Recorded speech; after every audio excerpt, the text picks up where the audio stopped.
Oh, good, good. He's both here. I want to have a family confab. Where's Elly? Well, she's out back with her critters. Elly Mae? Yeah, Pa? Come on in here. Going to have a family confab.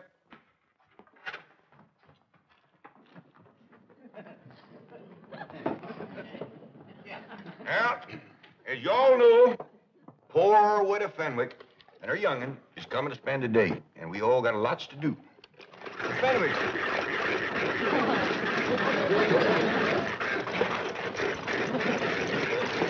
Now, hold it, hold it. Let's start doing right away. I'd like to say a few words first.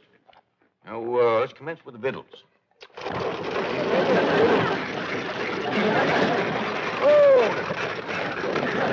Oh, Granny, I mean the victuals for the Fenwicks. What you got planned? Oh, possum stew, grits and jowl, some corn pone, and some pickled crawdads. A little rich for folks that ain't ate for a while. Well, maybe you're right, Jed. To get the wrinkles out of their belly, I'll start them off with some nice hot owl soup. That'll be fine. Now, Elly, you and Jethro delivered them that box of clothes, right? That's right, Pop. I never knowed there were so many needy folks in Beverly Hills. Me neither. But by doggies, you gotta admire that widow Fenwick. She's poor but proud. Jethro and Elly tells me that right across the front of this little house of hers, she's got writ big as life, Fenwick House.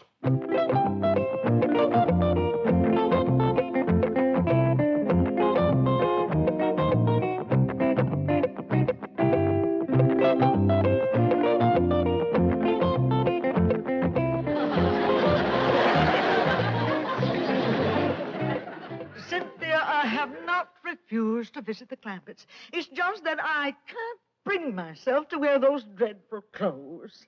They are not dreadful. They are the very latest fashion introduced at the Willows Finishing School by Miss Elly Mae Clampett herself. Don't you understand, Mummy? The latest thing is to look basic and understated. It has something to do with Zen. But they just don't look right. Mummy, when a girl as rich as Elly Mae Clampett wears something, it's got to be right.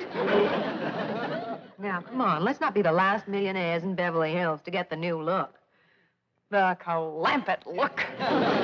Where's everybody going in such a hurry? We's gonna have Jethro load furniture to take off to the Fenwicks. Well, now, hold up loading that truck again. How do we know that the family's gonna need all this stuff? Like I told you, Uncle Jet, they need just about everything. Well, how do we know their place is gonna hold it all? Let's go over there and take a look. Yeah. I'd like to see the widow's place. Well, now, Granny, I think the women folks better stay here in case they get here while we're gone.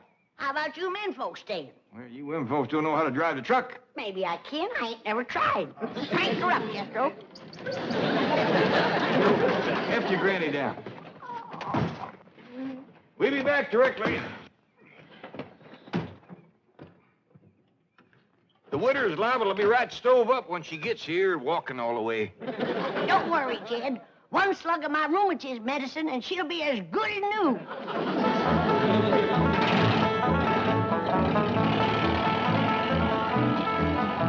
Granny, can your rheumatism medicine sure enough cure rheumatiz? I didn't say it can cure rheumatiz, Elly, but it can sure make having it a pure pleasure.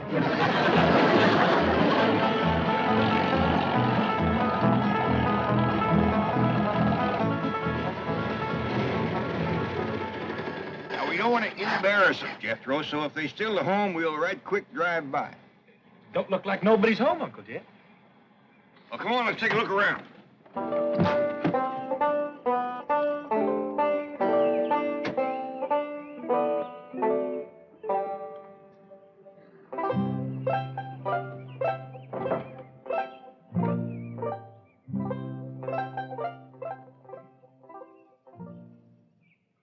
Found the box of clothes, Uncle Jet. Right here's where Elly and me left them. Jethro, I seen places with little or nothing in them, but this is pitiful. A chair to sit on. Nor a bed, neither. Ain't got a wash bowl, or a pitcher to fill it with water, or a window big enough to throw it out. Hey, Uncle Jet, we gonna bring them some stuff? No, Jethro. You couldn't squeeze enough stuff in this place to make it fit for 2 women to live in. Well, then what are we going to do? We got to get him to move into our place. It ain't gonna be easy, with her being such a prideful woman. But it just ain't right for us to have so much stuff and to let them live here in a place like this.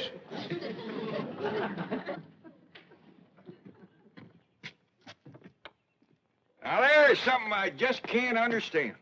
How can folks live in a big, fine house like that and let a poor, starving widow and her young'un live in a place like this right outside their gate? Uncle Jed, let's go up and give them what for. It ain't for us to speak judgment on them. Maybe the spirit of love will take hold like it did Miss Drysdale. The Clampetts are moving, la, la, la. The Clampetts are moving, la, la, la.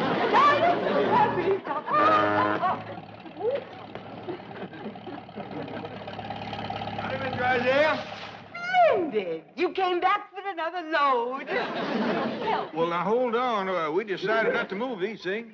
Why not? Well, we're hoping that the Fenwicks will move in and use them here. The Fenwicks. Mrs. Radnor Fenwick? Oh, yes, ma'am. You know, the widow with the skinny daughter named Cynthia. They are moving into this house? Well, we're hoping they will. But this is marvelous. I've been trying for years to meet Mrs. Radnor Fenwick, and now she's going to be my next-door neighbor. Well, it ain't for certain yet.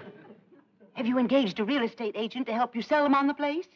Oh, ma'am, we just kind of figured on talking them into it when they come over. I'll help you. I'll dash home and change and come back and help you.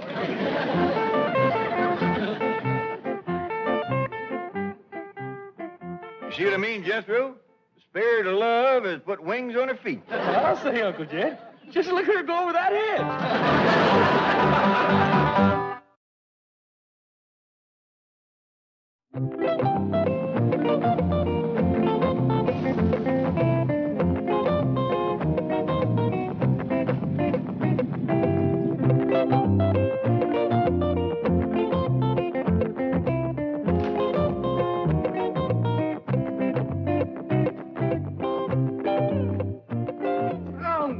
Mummy, and that makes you look just like any other common, ordinary, everyday millionaire. Now take it. No, Cynthia, I can't. I just can't. Well, you must. I just can't. Mummy, if anyone were actually to see you, I would die of mortification. Mummy, I thought I told you, no jewelry. No, Cynthia. I feel positively nude without diamonds. We are trying to achieve the Clampett look, a look of studied slovenliness. Oh, Cynthia, you think Jacqueline Kennedy is going to go along with all this? She has no choice. The Clampett look is in. Besides, it's ideal for touch football. Beasley, our purses, please. No, Cynthia, not those buckets. Don't be silly, Mummy. Yesterday, Elly Mae Clampett carried one to school, and the effect was devastating. Oh, dear, if your father could see us now, he'd just turn over in his mausoleum. Beasley, get the rolls out of sight quickly. We'll call you if we need you. Yes, Beasley, park it close by. Yes, I'll phone you to the front seat number. Oh, Mummy, look at that. Yes. Disgraceful, isn't it? Disgraceful? It's fabulous. Unbelievably understated. It's probably the only purely existentialist car in Beverly Hills. They must have it copied. Why, Cynthia, we've used nothing but rolls for decades.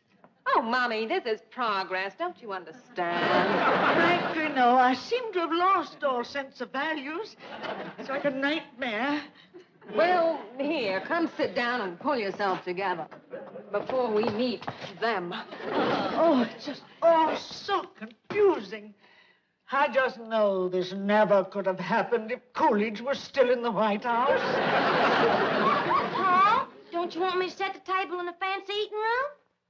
I reckon not, Ellie. We gotta be special careful not to put on airs around the poor widow. Let's eat in the kitchen family style like we always have. Well, that's a good idea. If we want the Fenwicks to move in here with us, we gotta make them feel like this family. Jed, is the Fenwicks moving in with us lock, stock, and barrel? Granny, the Fenwicks ain't got a lock, stock, and barrel to move in with. Right, Ellie? That's right, Pa. Not even a rain barrel. He ain't got a pump. He ain't got a place to wash at all. Well, the best thing to do when they get here is to stick them in the tub and scrub them down. I don't think they'd take to that right off. Hey, Elly Mae.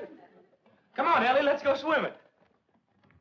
What's the matter with you? We's got company coming. Oh, Granny, I'm hot and tired. You get into some decent clothes. Now, hold on, Granny. I think maybe Jethro solved their problem. You see there, Granny? I solved your problem. What problem, Uncle Jed? Getting the Fenwick scrub without shaving them now. You mean I should do it? Oh, you just go for a swim in the cement pond and take along a cakey Granny's lye soap and a nice stiff brush.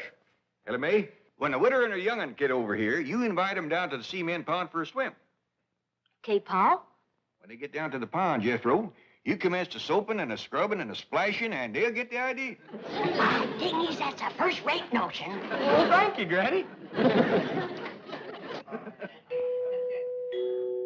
There goes that spooky music coming out of the walls again. Sure is pretty. Yeah, I hope it keeps playing until the widow gets here. It might cheer her up. Well, someone best open the door.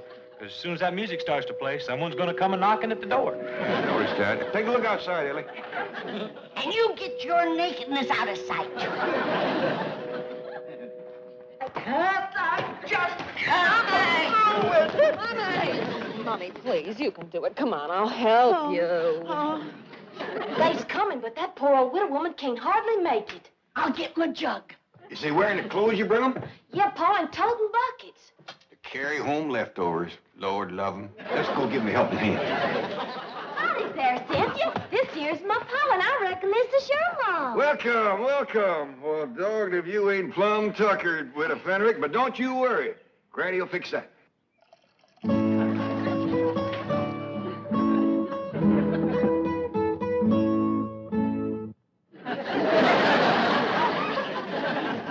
Granny, this here's Cynthia Fenwick and her mom. Howdy, folks. Take their buckets out to the kitchen, Elly. Yes, sir, Pa. See you in a little bit, Cynthia. Thank you, darling. Too low. Elly May, be sure they're scoured good and don't leak. Do it, Granny. Here, widow, this'll brace you up. Oh, thank you. Orange pickle? No, white lightning. Oh, I'm not familiar with the blend, but tea is tea.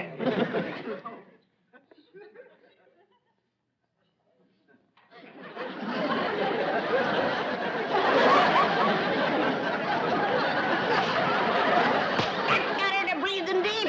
Here, Mommy, have a cigarette, darling. Oh, I wouldn't light a flame so close to your maw just yet. You just might set her off. Come on, widow. Let's go to the kitchen. I'll give you a nice hot bowl of owl soup. Owl soup. Oh, Cynthia, please send for the rolls. No, Mommy. She's right, widow. You don't need no rolls. Granny's baked some corn pone. She's my corn. Come on, widow. Oh, Cynthia, please help me. Mr. Clampett, if I might be alone with Mommy for just a few moments, I think I shall be able to compose her. Okay, Cynthia. Just follow your nose to the kitchen. Yeah, the grits and jowls will lead you right to the door. Good gal, widow. Cynthia, did she say grits and jowls? Yes, Mommy, doubtless the maid and the butler. Now, come, do get a grip on yourself. Oh, yeah. Mommy, think of all the trouble the Clampetts have taken to achieve a total look. The truck, those clothes, their speech. Why, they even weave. You'd weave, too, if you ever drank their tea. I must try to emulate them. Really? They'll never sell this house to the Fenwicks. We can practice on the cleaning woman. Howdy there. Are you Grits? I beg your pardon. Oh, we all is looking for grits and jowls. Well, you'll find them in the kitchen. And please stay there, out of sight. Now see here. We uns is friends of the Clampetts. Obviously. And the sooner you're all out of Beverly Hills, the better. Meantime, stay out of sight in the kitchen. That is the surliest cleaning woman I've ever seen. See, Mommy, even the Clampetts have a servant problem. Yes, for the first time, I'm beginning to feel a common bond with them. We're both members of an oppressed minority group. Millionaires.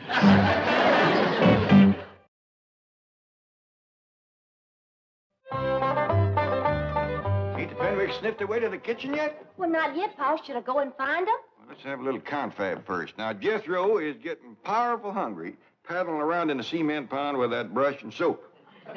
Elly, you hinted to the widow and Cynthia about going swimming? Well, ain't had a chance, Pa. Well, they must be nigh on to starving. Granny, can we skip the washing and go right to eating? Jed, from what you tell me about the way they've been living, I'd feel much better if they were washed down good before they sat at my table. Maybe you're right. They didn't look bad, but you never can tell. Oh, there you are. We're still looking for grits and jowls. Oh, we'll get to them directly. Elly. Oh, Cynthia, I bet you and your ma would like to go swimming, huh? I wouldn't. And now neither would I. We got a dandy pond, all made out of cement. Nice clean water in it, too. And plenty of room to splash around and work up a good lather. No, thank you. Yeah, I'll pass, too. Maybe they just like to look at the pond. Show them, Elly. Okay, Pa. No. We're not interested. We didn't even bring suits. Well, I got one that'll fit you. And I'll try and find one for you, Etta. Based my possum, Jed. Yeah, now come on, ladies.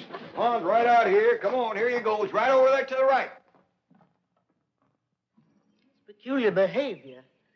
Why do you suppose they're so insistent that we come up? Mama, looky there.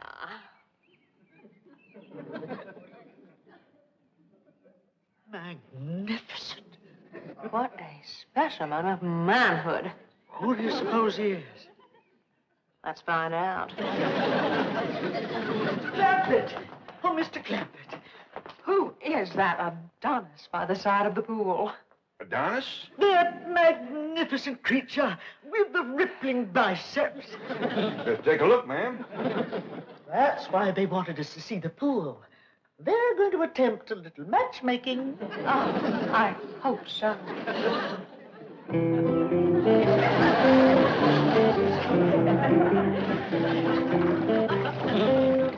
Right there is Duke. Duke! He has a title? Yeah, Duke. Duke of what? Where's he from? Well, he was born in Oxford. He's been with us since he was a little feller. Then he's the Duke of Oxford. Yeah, I reckon so. We just call him Duke. He hasn't got a wife, has he? Well, he's had his share of lady friends, but nobody right at the moment. Cynthia, I sure do hope you change your mind about going swimming. Oh, I have. Oh, Cynthia, you seem right fond of Duke. If you want him to like you, just tickle him behind the ear. He just loves that, Cynthia. And when he lays over on his back, scratch his belly. But don't stand there. Get scratching. Show her where to change, Elly. Okay, Pa. Mr. Clampett, I imagine that Cynthia and I do appear a bit eager, but I want you to know that my daughter is worthy of royalty. We Fenwicks are a very, very old family. Oh, now, Witter, don't talk like that. There's many a good tune left in an old fiddle. Here's a brand new swimming suit. Never been wore before. It was give to Jed here for a wedding present. Remember, Jed? Too big. Wouldn't be enough left sticking out to wash. Wash? Well, we'll make do. You better leave the room, Jed. Come on out to the laundry tub, Witter, and peel your shirt off.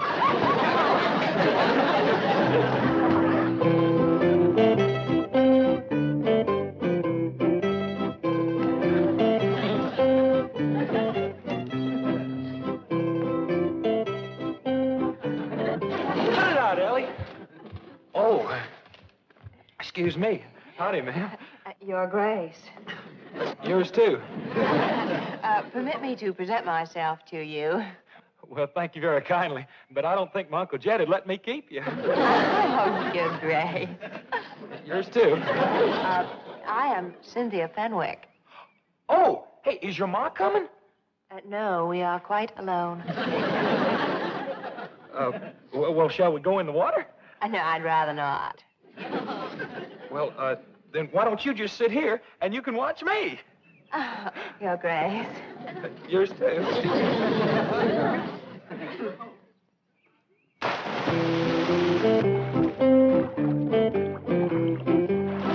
Now watch here. Are you watching, Cynthia? Oh, yes, I am. All right, now, here we go.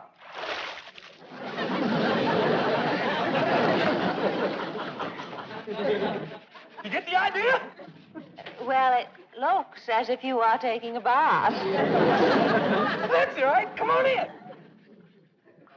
Your face. Yours too.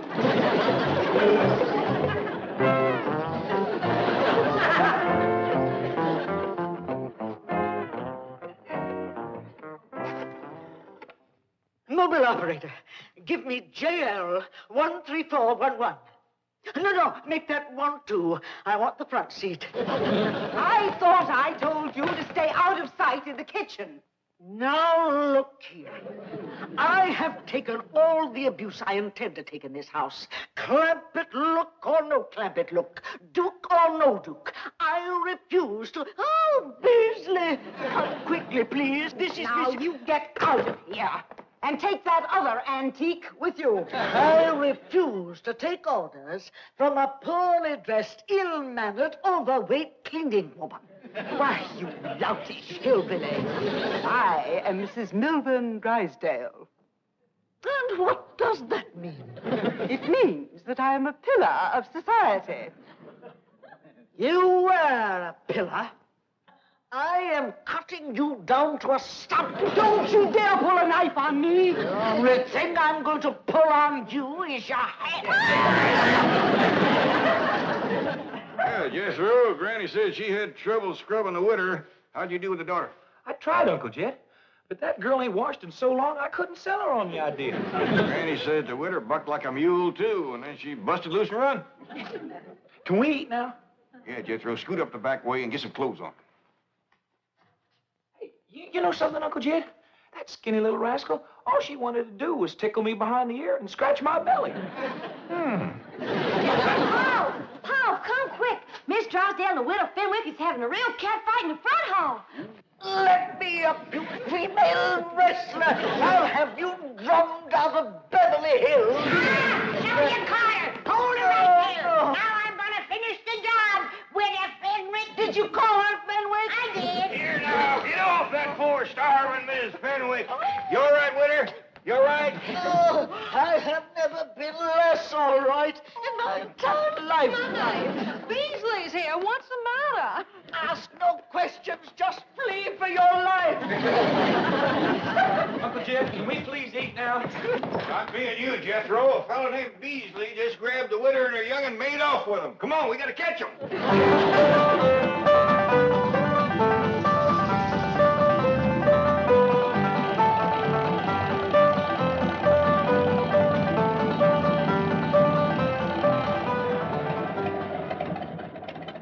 Right in there, Uncle Jed.